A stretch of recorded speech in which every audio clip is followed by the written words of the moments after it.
자, 승패가 갈리는 그 찰나의 순간, 과연 선수들의 심장은 어떤 이야기를 하고 있을까요? 오늘 우리가 파헤쳐 볼 건 바로 그겁니다. 챔피언을 만드는 그 강인한 정신력, 그 뒤에 숨어 있는 과학적인 원리를 말이죠. 한번 상상해 보세요. 단 한 번의 샷, 정말 딱 한 번의 퍼팅으로 모든 게 결정되는 세계. 바로 프로스포츠의 세계죠. 자, 그 숨막히는 순간으로 한번 들어가 보시죠. 흔히들 챔피언과 2등의 차이가 그냥 기술 차이라고 생각하시잖아요? 근데 그게 다가 아닙니다. 진짜 승부는요, 선수 몸 안에서 바로 그 신경계 안에서 벌어지는 보이지 않는 전쟁에서 갈린다는 거죠. 자, 그럼 그 내면의 전쟁터, 도대체 거기서 무슨 일이 벌어지고 있는 걸까요? 엄청난 압박감이 몰려올 때 우리 몸은 과연 어떻게 반응할까요? 이게 바로 편도체 하이제킹이라는 현상인데요. 우리 뇌에 있는 경보 시스템, 편도체라는 녀석이 갑자기 통제권을 확 뺏어가는 거예요. 그럼 어떻게 되냐? 이성적인 생각은 저 멀리 날아가 버리고 원시적인 공포 반응만 남는 거죠. 심장은 미친 듯이 뛰고 숨은 가빠지고 손은 막 떨리고. 혹시 경험해 보신 적 있나요? 우리 몸의 자율신경계는요, 되게 신기하게도 자동차랑 똑같아요. 엑셀이 있고 브레이크가 있죠. 몸을 막 흥분시키는 교감신경계가 바로 엑셀이고요.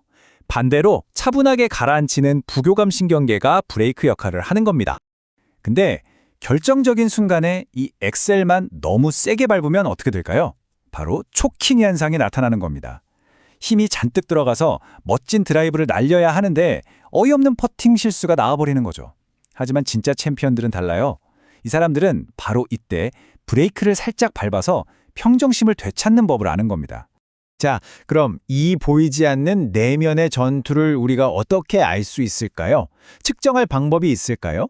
네, 있습니다. 바로 우리 심장이 보내는 숨겨진 신호, 그 언어를 읽어내는 거죠. 여기서 진짜 중요한 건요, 심장이 그냥 빨리 뛰냐 느리게 뛰냐 그 속도가 아니에요. 핵심은 바로 그 심장 박동의 리듬이 얼마나 유연하게 바뀌느냐, 바로 이겁니다. 그리고 이 유연성을 나타내는 지표가 바로 심박 변이도, 우리가 HRV라고 부르는 거죠.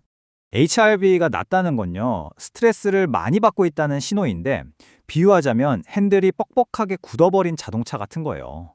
갑자기 장애물이 나타나도 피할 수가 없는 거죠. 변화에 적응을 못하는 겁니다. 반대로 HRV가 높다는 건 최상의 컨디션이라는 뜻이에요. 이건 뭐랄까, 어떤 코너링도 완벽하게 해내는 민첩한 레이싱차 같다고 할까요? 어떤 상황이 닥쳐도 유연하게 대처할 준비가 되어 있다는 거죠. 아니, 그럼 선수들은 이 복잡한 신경계를 어떻게 자기 마음대로 조절한다는 걸까요? 그 비밀, 생각보다 아주 간단한 데 있습니다. 바로 호흡입니다. 선수들이 쓰는 방법이 바로 HRV 바이오 피드백이라는 건데요. 이게 뭐냐면 자기한테 딱 맞는 고유한 호흡 리듬, 이걸 공명주파수라고 하거든요. 이 리듬에 맞춰서 숨을 쉬는 거예요. 그러면 심장 박동의 변화, 즉 HRV에 직접 영향을 줄 수 있게 됩니다. 말 그대로 우리 몸의 시스템을 해킹하는 거죠. 대단하지 않나요? 자, 이게 그냥 이론에 그치는 게 아니에요. 실제로 연구원들이 이게 진짜 효과가 있는지 궁금해서 대학 골프 선수들을 데리고 아주 재미있는 실험을 하나 했습니다. 결과가 어땠을 것 같으세요? 정말 놀라웠습니다. 딱 10주 동안 이 HRV 훈련을 시켰거든요. 그리고 나서 엄청난 압박감을 주는 가상현실 게임을 시켰는데 선수들 점수가 엄청나게 좋아진 거예요. 얼마나 좋아졌냐고요? 무려 16타나 줄었습니다. 16타! 이건 그냥 스윙 연습 몇 번 더 한다고 되는 수준이 아니잖아요. 자기 몸의 생리적인 반응을 스스로 통제했기 때문에 가능했던 정말 엄청난 결과죠. 자, 근데 이게 대학 선수들 실험에서만 끝나는 얘기가 아닙니다. 딜런 프리텔리나 이안 폴터 같은 세계 최정상급 선수들은요, 이미 이 원리를 매일같이 실전에서 써먹고 있습니다. 예를 들어서 딜런 프리텔리라는 골퍼는요, 2020년 마스터스 대회를 앞두고 뭘 했냐면 스마트워치 같은 웨어러블 기기로 자기 HRV를 계속 체크한 거예요. 그리고 데이터를 보면서 일부러 훈련량을 조절하고 몸에 무리가 가지 않게 관리했죠. 한마디로 심경계 컨디션을 최상으로 만들어서 대회에 나간 겁니다. 결과는 개인 최고 성적이었죠. 또 다른 선수, 이안 폴터 같은 경우는 좀 달라요. 이 선수는 스트레스를 억지로 누르려고 하지 않아요. 오히려 그 아드레날린이 솟구치는 걸 즐기죠. 그 에너지를 폭발력으로 쓰면서도 정신은 딱 목표에만 고정시키는 겁니다. 이것도 엄청난 능력이에요. 그리고 타이거 우즈.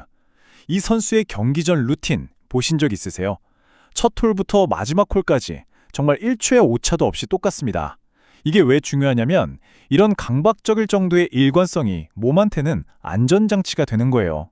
뇌한테 계속해서 괜찮아, 평소랑 똑같아, 모든 게 정상이야 라는 신호를 보내주는 거죠. 아까 말한 그 편도체가 갑자기 튀어나와서 경기를 망치는 걸 막아주는 겁니다. 자, 지금까지 계속 스포츠 선수들 얘기를 했는데요. 그럼 골프 안 치는 우리들한테는 이게 다 무슨 상관일까요? 이게요, 그냥 스포츠 이야기가 절대 아닙니다.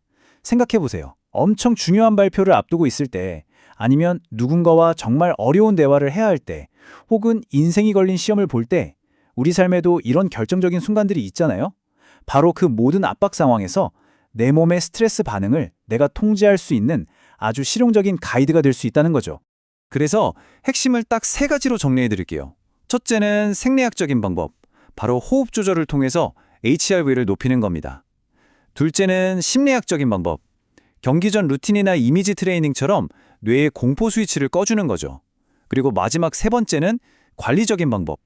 요즘 스마트워치 다들 쓰시잖아요. 그런 걸로 데이터를 보면서 내 몸의 회복 상태나 컨디션을 계속 체크하는 겁니다. 이 3가지만 기억하셔도 압박감 속에서 훨씬 더 나은 결과를 만들 수 있을 거예요. 결국 진짜 컨트롤이라는 건요, 위기 상황에서 몸이 보내는 신호를 억지로 무시하고 참는 게 아니에요.